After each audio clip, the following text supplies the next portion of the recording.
ओम श्री परमात्मने नमः। समर्थ रामदास स्वामी रचित मनोबोध श्लोकों की श्रृंखला की यह 76वीं कड़ी। मूल मराठी श्लोक। नभे कर्मना धर्मना योग काही, नभे भोगना त्यागना सांग पाही, म्हणे दास विश्वास नामी धरावा, प्रभाते मनी राम चिंतित जावा। कलयुग में न कर्म न धर्म न योग न त्याग न भोग, संभ्रमित हर जन यहाँ, राम नाम ही तारक जान। यही भव को तार रहा। धर्म क्या है? अच्छे बुरे का विचार करके व्यवहार करना, यही तो धर्म है। अपने आप में विश्वास हो तो हम कभी विचलित नहीं हो सकते, चाहे फिर कोई हमारी मार्ग पर कितना भी अड़ंगा बनने की कोशिश करे, कोई भी हमारा कितना ही उपहास करे, हमारा ध्यान उस पर जाता ही नहीं अगर हमने अपना ध्येय निश्चित कर लिया है। एक छोटा सा उदाहरण दूंगी। मैं समृद्धि महामार्ग से नागपुर से अकोला जा रही थी। रास्ते में पेट्रोल पंप पर वॉशरूम जाने के लिए रुके। वहाँ लोगों की लंबी लाइन लगी हुई थी। 2-3 बसें वहाँ खड़ी थी। उस पेट्रोल पंप पर दोनों तरफ बहुत कचरा पड़ा था। बड़ा दुख हो रहा था यह देख कर कि डस्टबिन रखा हुआ होने के बावजूद लोगों ने इधर उधर कचरा फेंका हुआ था। मेरे सामने जो लाइन में एक महिला खड़ी हुई थी, उसने खड़े खड़े उसी जगह पर थूक दिया। मुझसे रहा नहीं गया।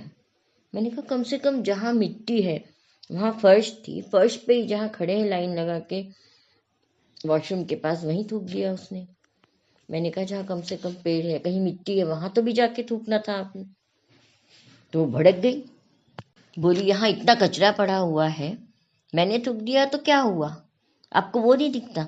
जिन्होंने वो कचरा डाला है उसको आप कोई नहीं बोल रहे, कुछ नहीं बोल रहे, मुझे ही क्यों बोल रहे हैं? तो मैंने उसको समझाने की कोशिश की कि देखिए, आपको अगर लगता होगा कि यहाँ से हटने से आपकी लाइन चली जाएगी, लाइन में से नंबर चला जाएगा, तो मैं विश्वास दिला चुका, आप जब वापस आएंगे तो फिर से आप इसी जगह पे खड़े हो जाइए। पर नहीं, वो बड़ी भड़क गई। इतना कचरा है, मेरे एक कचरा डालने से क्या होता है? आप मुझे ही क्यों बोल रही हैं? पहले उनको बोलिए जिन्होंने कचरा डाला। मैंने कहा उनसे मुझे क्या मतलब? अगर उन्हें मैं देखती तो उस समय उन्हें भी बोलती। और हर व्यक्ति ने यह सोचना चाहिए कि मेरे एक कचरा न डालने से थोड़ा फर्क पड़ता है। बाकी लोग कुछ भी करें, मैं जो उचित है वही करूंगी। इसी तरह सार्वजनिक बगीचे में जब लोगों को फूल तोड़ते हुए देखती हूँ, बहुत बुरा लगता है। मैं बोल देती हूँ कि आप क्यों तोड़ रहे हैं? उस समय भी यही जवाब मिलता है कि हमारे 2-4 फूल तोड़ देने से क्या हो जाएगा, इतना पूरा बगीचा भरा हुआ है फूलों से। पर अगर बगीचे में आने वाला हर व्यक्ति ये सोचे कि मेरे 4 फूल तोड़ने से क्या होता है, तो 100 लोग आ रहे हैं तो कितने फूल तोड़ेंगे? सौंदर्य तो कम होगा ही ना बगीचे का। और जब मैं इस तरह से बोलती हूँ तो कई लोग उपहास भी करते हैं कि यार तूने क्या ठेका लगा लेके रखा है क्या सब कुछ सुधारने का? तो मैं उनकी उलाहना अनदेखी कर देती। बड़े बड़े समाज सुधारकों को उपहास का सामना करना पड़ा, तो हम तो क्या सामान्य नागरिक हैं। सावित्रीबाई फुले ने भी जब महिलाओं को शिक्षित करने के लिए स्कूल खोला तो उन पर भी लोगों ने कीचड़ उछाला था, गोबर फेंका था। एक बार समुद्र की लहरों के साथ कई छोटे छोटे केकड़े भी बाहर रेती पर फेंके जा रहे थे। कुछ मछलियां आ रही थी, वो तड़फ रही थी, तो एक आदमी उठा उठा के उनको फेंकते जा रहा था फिर से पानी में।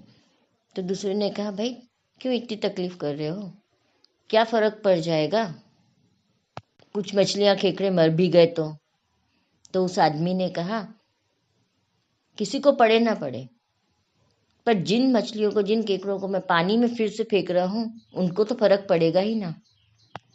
तो क्यों ना हम भी ये कोशिश करें कि कोई कुछ भी करे, उससे हमें कोई मतलब नहीं। हम वही करेंगे जो हमारी सद्विवेक बुद्धि हमसे करने को कहती है।